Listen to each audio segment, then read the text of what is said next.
Ngayon, pakinggan natin itong bagong panayam sa aso ng Malacanang.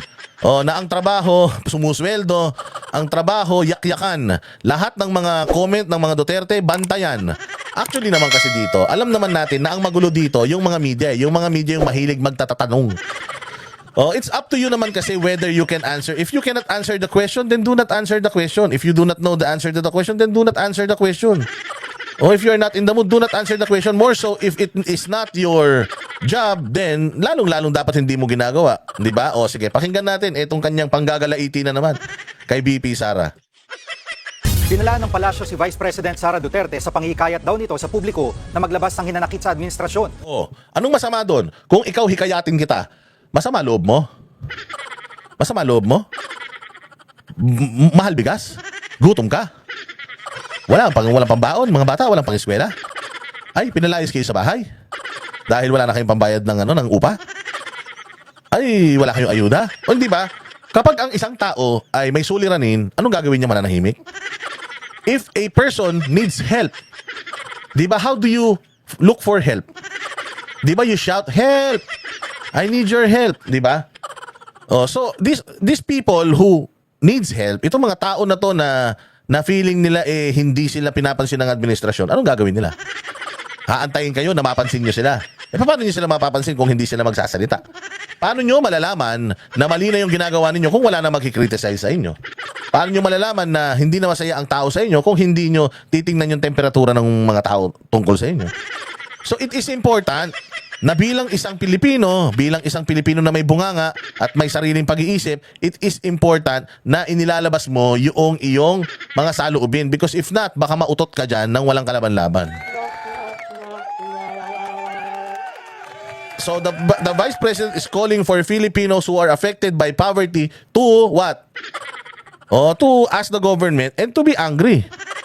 Sino ba naman hindi magagalit? Hindi mo alam kung may kakainin kayo bukas o wala. So, bawal daw yun. Pero ang tanong, did Inday Sara even mention na hindi na kayo mahal ng gobyerno?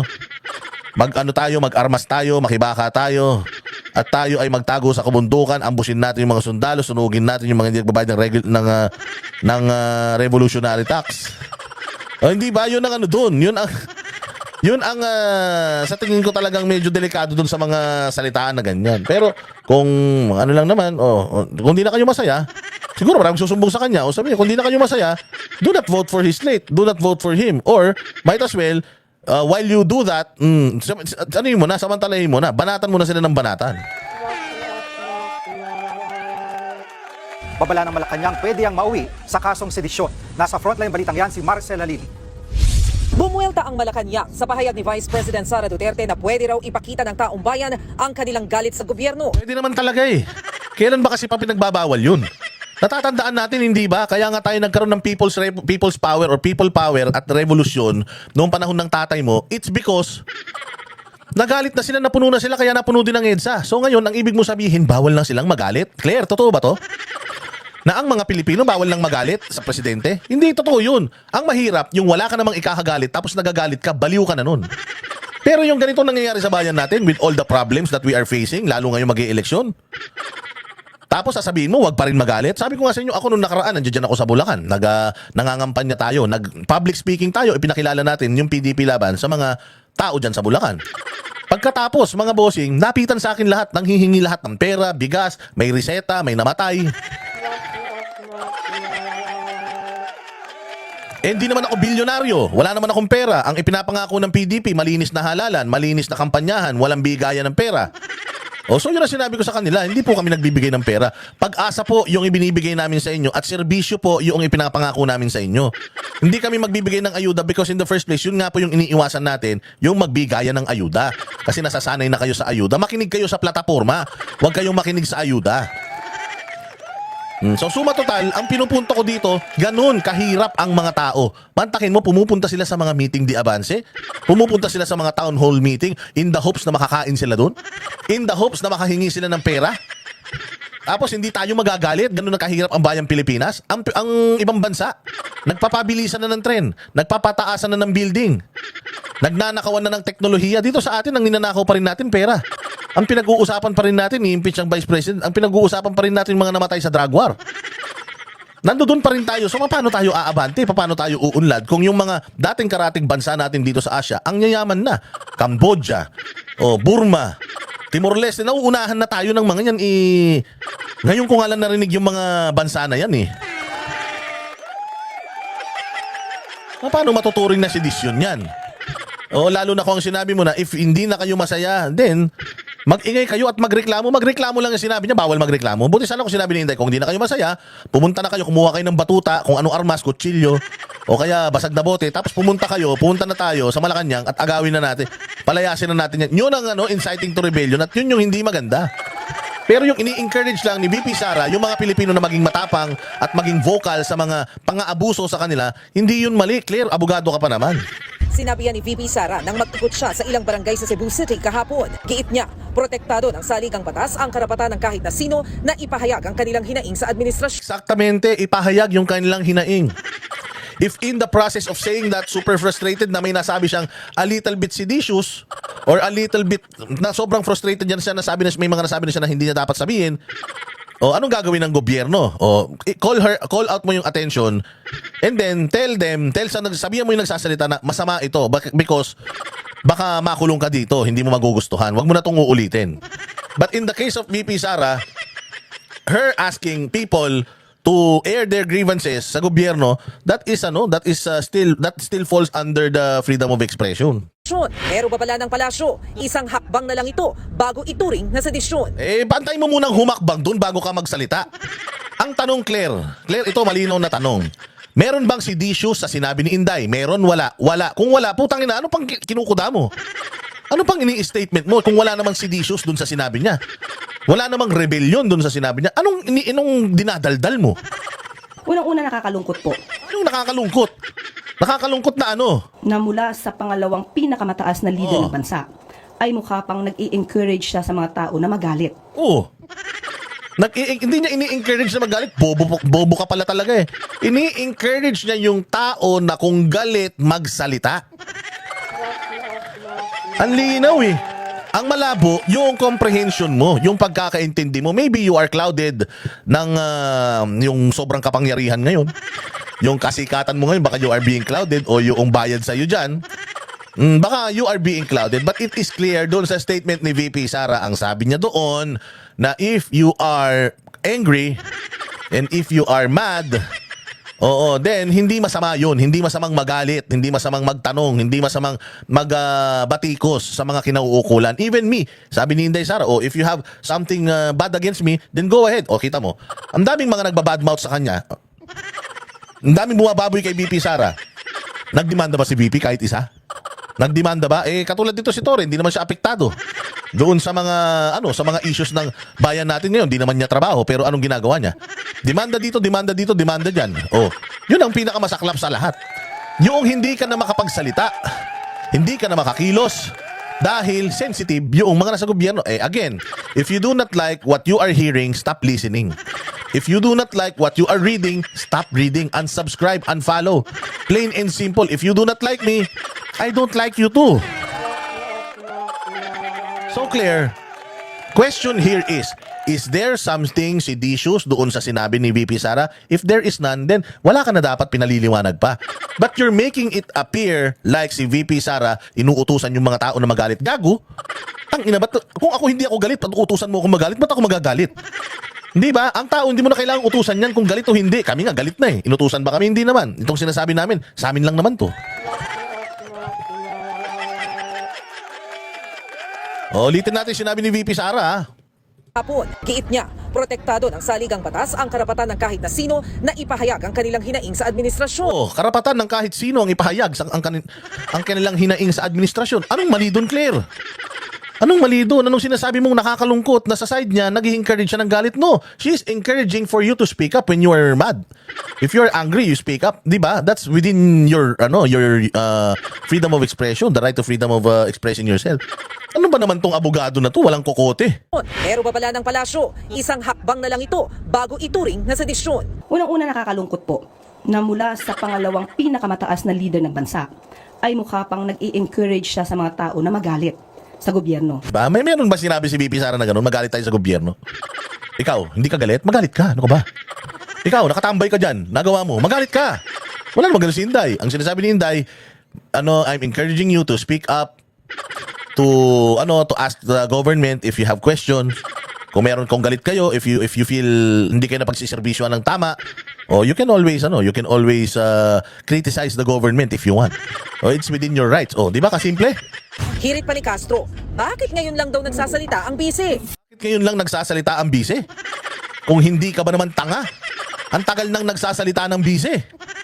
Bobo. Alam mo ba, noong una, ayaw magsalita ng bise. Nagtatrabaho lang siya. Binabanatan siya. Sabi niya, wag na muna natin pag-usapan yung 2028. Dito muna tayo sa 2025. Dito muna tayo sa kasalukuyan. Trabaho muna tayo.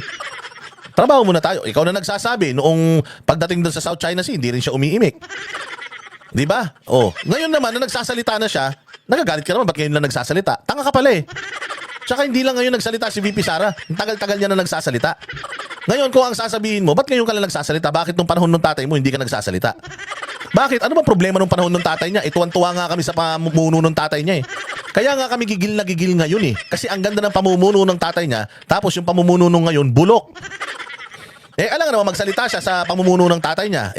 Alam naman niya na maganda yung ginagawa ng tatay niya. Besides, maganda rin naman yung ginagawa niya as mayor. Bakit siya makikialam sa national? Noon, mayor siya. Ngayon, national siya. Dapat lang makialam siya sa national, tama?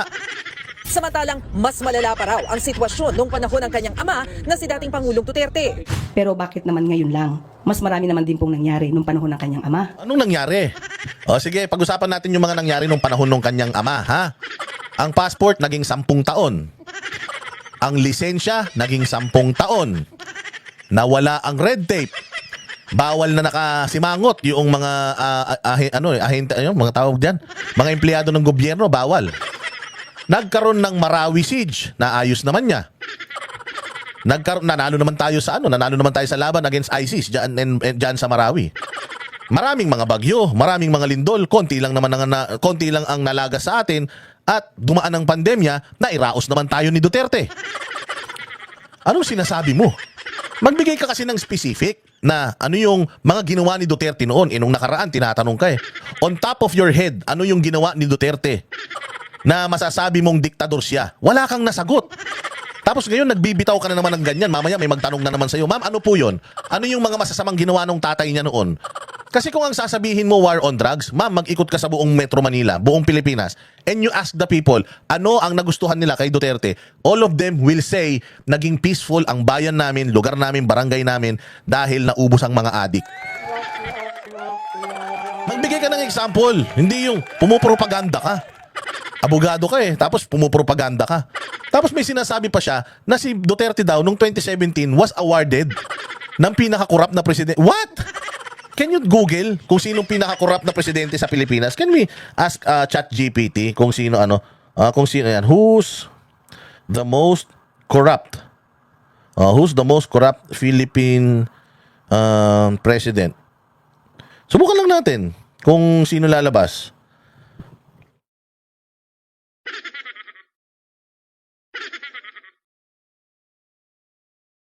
Ayan alam mo kung anong lalabas? Ayan ang lalabas kayo na magbasa. Ayan Ferdinand Marcos as emblematic. Ayan emblematic of widespread corruption. It's not even in Google. It's not even in ChatGPT.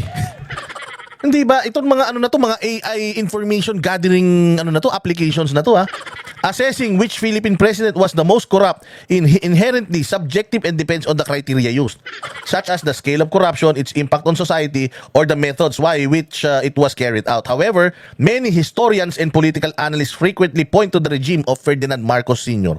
as emblematic of widespread corruption. Emblematic. So, yung sinasabi mo na si Pangulong Duterte pinaka-corrupt, saan nanggaling yun? Bakit nung umalis si Pangulong Duterte bilang presidente, nagpapasalamat pa yung mga Pilipino sa kanya? Actually, matatapos na nga lang siya, gusto pa siyang i-extend ng mga Pilipino Saan nanggagaling, Claire, yung mga sinasabi mong kapekean? Abogado ka pa naman, tapos Malacanang USEC ka pa naman ng PCO, tapos peking impormasyon yung finifeed mo sa tao. Google mo. So parang ang pag-encourage po ba niya na magalit ang tao meron po ba itong link doon sa sinasabing destabilization? At Sinong nagsasabi ng destabilization? Meron ba silang kaso ng pagde-destabilize sa korte ay sa sa bayan? Wala naman. Meron lang impeachment kasama 'yun. Pero itatakil pa 'yun. Innocent until proven otherwise. Ano ba naman 'to abogado na 'to?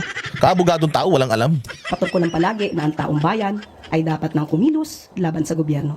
Hindi na bago ang palitan ng patutsyada ng Pangulo at ng mga Duterte. Pero depensa ng palasyo, gusto nang ihayag ng Pangulo ang kanyang saloobin para ipakita na hindi siya mahinang leader. Mahirap po na yung isang party lang ang sumusuntok.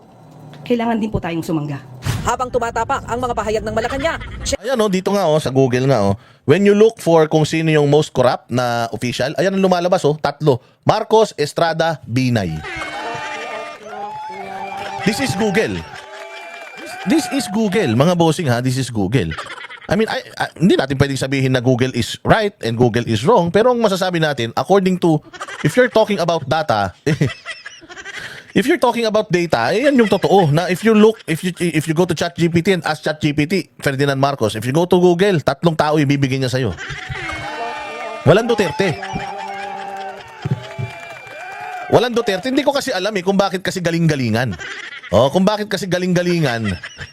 Etong ating PCO, Diyos ko po, masyado kasing masyado kasing masyado kasing galit lang sa mga Duterte kaya kung ano-ano na sinasabi. Again, your job is you are the representative of Bongbong Marcos sa Pilipino para sabihin sa amin, ipakita sa amin where our taxes go. Ano yung mga projects, ano yung mga aasahan namin as a Office of the President, and yung pagdating sa presyo ng bigas, pagdating sa ganito, ano ba yung mga ginagawa nyo? Yun yung trabaho mo, pabanguhin yung amo mo. Alamin mo anong ginagawa ng amo mo, din i-report mo sa amin. Yun ang trabaho mo, hindi mo trabaho na pumunta ka dyan tapos araw-araw lang ang buong bibig mo yung mga statement ni VP Sara. Para ka talagang vlogger ng mga tanso. Kasi kami ganito, kaming mga vloggers na ang lining namin, mga Duterte, pagka meron kami reklamo, kami, pinapakita namin kung ano yung reklamo namin. Consistent kami. Ito reklamo namin sa iyo Bongbong, reklamo namin sa inyo Congress, reklamo namin sa inyo PNP, ito reklamo namin sa inyo. Ganun kami. Kayo ang ginagawa ninyo, pag ako nagreklamo, babatikusin nyo ko saan? Si Boss Dada, ang cute-cute talaga, ang pogi-pogi. Hindi nyo labanan yung content ko ng contra-content na nagsasabing, ikaw naman Boss Dada, ang dami mong angal. Ito ginagawa ni Bongbong Marcos sa Pilipinas. Ito ang ganda ng ospital. Ito ang ganda ng kalsada Ito ang ganda ng programa para sa mga sa mga magsasaka natin Yun ang dapat na ginagawa ninyo instead of banatan nyo kami at banatan nyo yung mga Duterte, because again, the problem of the Philippines is not the Duterte. The problem of the Philippines is you. Tapos ano pa yung sinasabi ninyo? Ano pa yung sinasabi nila na ito dapat daw lumaban na sila. Hindi naman yun ang trabaho mo na labanan Ang trabaho mo nga is labanan yung pangit na mga batikos sa inyo ng magagandang mga ginagawa ng presidente. Hindi ba? Katulad ni Marbil. Ang ganda nung ginawa ni Marbil. Sabi niya, tumawid ako diyan sa may EDSA busway, hindi ko inaamin Ganito gawin natin, mga pulis, tulungan niyo ako. Maglabas kayo ng magagandang mga ginawa ng PNP. Sa buong Pilipinas, i-flood natin yung social media ng information na magandang trabaho ng PNP para mapagtakpan yung pangit na ginawa ko. Buti pa si Marbil ganun mag-isip ikaw hindi. Wala ka nang ipinakikita sa aming magagandang ginawa ni Bongbong Marcos. Puro ka pabatikos. Ngayon sasabihin ni Tony Claire na nakakalungkot kasi pangalawang pangulo ka, dapat ikaw ang nag-encourage sa mga Pilipino na magkaisa tayo. Gago. Nagkaroon ng rally. Ang Iglesia ni Cristo gusto ng pagkakaisa. Putang ina, anong ginawa ng anak ng presidente mo? Siya pa ang nagpaikot ng papeles para ma-impeach si VP Sara. So sinong may gusto ng pagkakaisa? Sila Marcos? Gaga ka pala Hindi ka ba naman tanga tingnan natin tong isang galing-galingan niya na na interview. Akala mo lahat kasi alam. Pag hindi alam ang sagot, wag nang dumaldal. Sabi mo hindi mo alam ang sagot. Follow up lang doon. So, will Malacanang push for amendments to the law on POGO and the law on the SIM card registration given those problems that you mentioned? SIM card registration. We have not yet talked about that, but as a lawyer, Putang ina. Hindi nyo pa napag-usapan ni Bongbong, but as a lawyer, hindi namin kailangan yung opinion mo as a lawyer. Kailangan namin ano ang opinion ni Bongbong dito. Hindi opinion mo, putang ina, hindi naman ikaw presidente ng Pilipinas Bakit yung opinion mo ang sasabihin mo sa amin? Wala kaming paki sa opinion mo kahit kumain ka ng bubog paglabas mo ng Malacanang. Kahit na anong gawin mong kahayupan sa sarili mo, wala kaming pake. Kahit na saksakin mo ng pako yung mata mo, wala kaming pakialam mo. Kaya suminghot ka ng ng panis na utot, wala kaming pake, lalong-lalo na sa opinion mo. May tanong sa'yo, ano ang posisyon ng presidente, hindi nyo pa napag-uusapan, it should have ended there. Wala pa kami napag-usapan tungkol dyan. I will write it down and I'll ask the president and I will tell you. And I will tell you kung ano yung napag-usapan namin. Thank you. Next question. Plain and simple, hindi yung, but as a lawyer, putangin na mo. Pakialam namin kung abogado ka. Hindi namin kailangan ng opinion mo as abogado dahil hindi naman namin inilalapit yung sarili namin sa yung problema namin sa iyo. Meron tanong, hindi mo kayang sagutin, ganun lang yun. Hindi ka magkambida-bida ka na lahat na lang as a lawyer, gago. Ano yun? So lahat ng sasabihin mo dyan, opinion mo lang sarili yun. Eh di nagsayang lang kayo ng oras kasi kaya ka nga nandiyan dyan, ikaw ang magiging magmimistulang alter ego ng presidente natin. Pag may tinatanong sila tungkol sa presidente, kung alam mo yung sagot, dahil yun talaga yung sagot ng presidente, then you speak it out. You spit it out. Pero kung hindi mo alam, then hindi mo alam, tapos. Kailangan po talaga na magkaroon ng amyenda, especially doon sa SIM card registration. Kailangan po na ang pag-register dito, katulad po kapag kayo kumukuha ng driver's Tinan mo kung gaano kagago tinan mo. license. Personal po kayong pumupunta. Kahit pag pumunta po kayo, So pag nag-SIM card registration daw tayo, personal tayong pupunta. Putang ina tanga, di ba? Palalabasin mo yung mga tao dahil lang dyan sa putang ina SIM card registration nyo na hindi naman successful. Pinalabas nyo nga lahat ng tao Noong nagkaroon ng national ID, putang ina hanggang ngayon hindi nyo pa nadideliver yung national ID. Tapos ngayon naman ito, SIM card registration lalabas. So yung lola ko na hindi na makalakad, kailangan pa magpunta para dyan sa SIM card registration. Tanga lang. Ang hilig kasi magbigay ng suggestion, hindi naman hindi naman kasi hinihingi yung suggestion mo. Hindi naman hinihingi yung legal opinion mo. Ang hinihingi nung reporter, ano ang kasagutan ng presidente natin? Hindi naman pala legal, hindi naman pala official statement ng presidente yung pinagsasabi mo, ba't mo pa sinasabi? Di ba? Bida-bida kasi. Oh, sige, diretso. at kumuha po ng NBI clearance, pumupunta po kayo ng personal. Kakayanin Yung lola ko hindi nakukuha ng NBI clearance yun. Ang ina yun, una sa lahat, walang record sa NBI yun, sa sobrang tanda na nun. So kung ako, pupunta talaga ako, requirement yun Ang tangin na SIM card ko, pupunta pa ako sa'yo. Tanga ka ba? Alam mo ba ginagawa ng administrasyon ngayon? Dinidigitalize na yun ang pangarap ni Marcos Digitalize na. Lessen na yung human intervention. Yung human interaction. Gusto niya lahat, lahat online na. Bopols ka ba? Pati nga yung pag-withdraw sa bangko ngayon, online na Di ba? Malilipat mo na ng mga account kung saan-saan yung pera mo Dahil online na ngayon, tas ikaw putangin na gusto mo ibalik tayo sa nakaraan. Gusto mo back to Stone Age tayo, punta pila-pila kami lahat kami na may SIM card. Alam ba kung ilang milyong Pilipino yan? Kaya nyo i-accommodate yan, ma'am? Kaya mo? po natin ito, marehistro ng tama ang mga SIM cards natin para maiwasan po yung mga ganitong klaseng scams na kahit na lang sino, bumibili na lang ng SIM card, may bayad, bumibili sa iba, binebenta ang kanilang identity. Mahihirapan po tayong sugpuin ng krimen kapag po ganun na nangyari. So it's accurate to Ayan anong sabi nito? Tingnan mo sasabihin nito Bopols kasi, tingnan mo sagot. say that Malacanang is open to amendments to both the laws on SIM card registration and POGOs. Kung yan po ang makakabuti sa interes ng taong bayan, gagawin po natin at kami po ay magiging tulay din po para po ito ay masiayos, masawata. Tangina. Pinuturuan pa, masawata, alam mo, ganito lang kasi yan. Ang tanong sa'yo, so ito po ba, ibig mo sabihin, open ang Malacanang sa ganito, sa ganyan? Ikaw na nagsabi kanina Hindi nyo pa napag-uusapan ng presidente. Tapos sasagot ka in behalf of your president, sasabihin mo na yes, open kayo. Sabi mo nga, hindi nyo pa napag-uusapan So, you're acting as a president already? Tapos, feeling mo presidente ka na porket na utal-utal ka? Utal-utal yung presidente, pero pucha naman, pakahina naman ng kukote mo Ayos. Salamat po. Death Narciso, DZRH. Follow up lang po doon. Ito maganda. Ito yung follow-up Kasi kung binabanggit po ninyo na yung registration dapat ay gawin doon sa mga ahensya or offices, hindi po ba taliwas yun doon sa gusto ng Marcos administration na digitalization? Ang ganda ng taga. Yun yung sinasabi ko We are going or headed to digitalization. So yung sinasabi mo na physically magpunta kami doon to register our SIM card, do you think it contradicts yung una nang sinabi ng presidente natin? Kasi naman, hindi ka naman kasi presidente, hindi mo naman inaalam muna kasi yung mga bagay-bagay, daldal ka ng daldal. O, kita mo to. Ganyan kabobo yung abogado na yan. Simpleng tanong hindi niya maiintindihan yan. Hindi niya magigets yan. Ang tanong is, pupunta tayo, SIM card registration, digitalization, Tapos physical, hindi ba? It defeats the purpose of digitalization. The reason why we are encouraging the digitalization because of the digital age, less po yung human interaction and intervention. Minsan nga maganda sa digital na transaction, walang corruption kasi nga less yung human interaction walang fixer. Hindi ba? So yun kasi yung gusto ng presidente, bakit binabago mo? Bakit ang ano mo, opinion mo bilang isang abogado, mali, iba dun sa opinion ng presidente natin.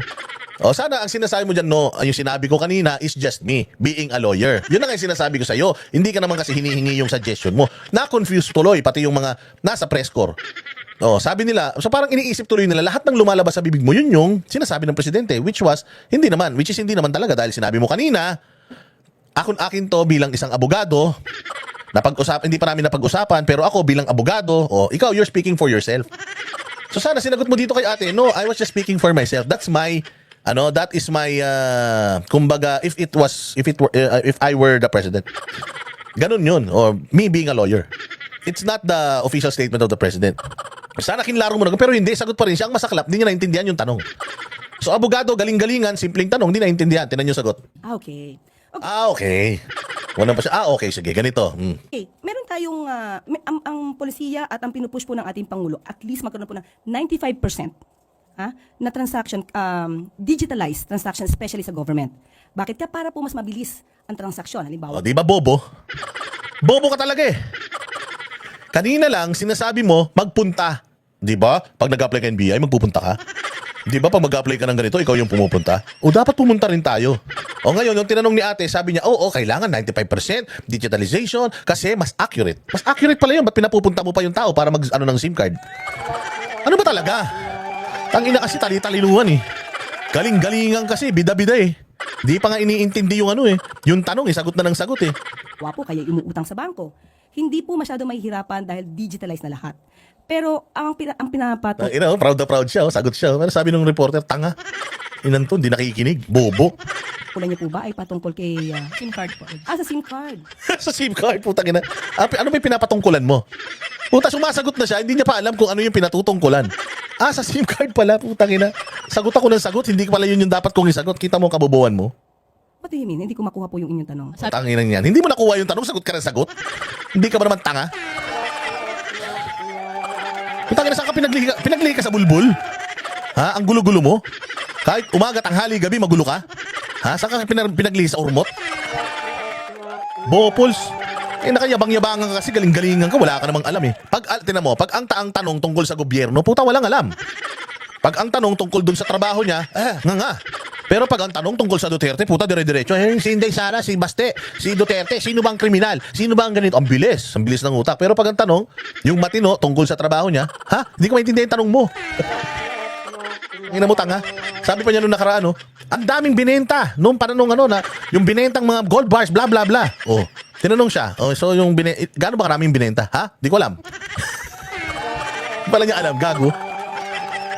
Sagot na sagot, hindi alam. So ngayon, pinahiya siya dito nung isang reporter. Sabi nung reporter, putang ina ka. Salita ka ng salita, hindi ka naman marunong ha. Sabi niyo po kasi yung SIM card registration on. Kailangan pang ipaliwanag sa'yo ulit. Ikaw yung salita ng salita. Tapos ngayon, sila na nakikinig sa'yo, sila pa yung pag-i-explainin mo kung ano yung narinig nila sa'yo. Saan ka naman makakita ng ganyang PCO, undersecretary? Pinapaalala pa nung mga press corps sa'yo kung ano yung huli mong sinabi, nakalimutan mo kagad. Ano ka, isda? Pinaglihi ka sa tulingan? Online So, dapat Okay. That will be a different issue. Different issue na. Gago. Tanga. Sabihin mo, personal opinion mo yon. It is not the official opinion of the Malacanang. That's my personal opinion. Well, I think the opinion of Malacanang is more powerful than my opinion. But what I've said earlier was my opinion. Which hindi mo naman kasi dapat sinasabi dyan yung personal na opinion mo because you are paid. Binabayaran ka ng taong bayan para magsalita ng kung ano yung sasabihin ng presidente, yun yung lumalabas sa bibig mo. Hindi kasi yan vlog. Dapat paigtingin natin yung tamang pagrehistro. Kasi po pag ito naman ay ginawa Sabi mo kanina pumunta eh. Sabi mo kanina physical na pumunta eh. Tapos sinasabi mo naman kanina mas efficient kapag online na lang. Kung ano ba talaga, Claire? Ang gulo-gulo mo eh. May para kang presidente mo eh. Tangina, para kang yung Clay. Kung ano yung ihulma sa ulo nyo, puta yun na yun. nating online, mangyayari po ulit itong nangyari na maling pagrerehistro kahit sino na lamang po ay So nagrerehistro. ibig sabihin hindi accurate. Sinasabi mo kanina accurate yung mas accurate yung online, tas ngayon hindi accurate yung ano ba talaga? Accurate, hindi accurate, ano ba talaga, Claire? Putangin ng gulo-gulo mo. Kaya sinasabi ko sa'yo, aralin mo yung trabaho mo. Hindi yung putangin na puros ka lang umakyat ka dyan sa stage, ang daladala mo lang puros yung pagiging anti-Duterte mo. Tandaan mo meron kayong Pilipinas na pinatatakbo. Hindi wag niyong paikutin yung mundo niyo sa mga Duterte lang. Solve niyo yung mga problema ng Pilipino. Hindi yung kung ano-anong puro ka Duterte. Rehistro, maraming binibiling SIM cards at ibinebenta sa mga sindikato. Yun po ang dapat nating ayusin. So dapat po talaga kung magre-rehistro ng SIM card, dapat personal. So personal yung SIM card. Pero 95% ng gusto ni Bongbong digital. So magkaiba sila. Magkaiba sila ng isip. So kinukontra niya yung mismong presidente niya. At para sa kanya, siya yung tama dahil siya yung nagsasalita. Putang ina, no? Ang lupit ng topak. Ay nako, ewan ko sa inyo. Diyos ko po.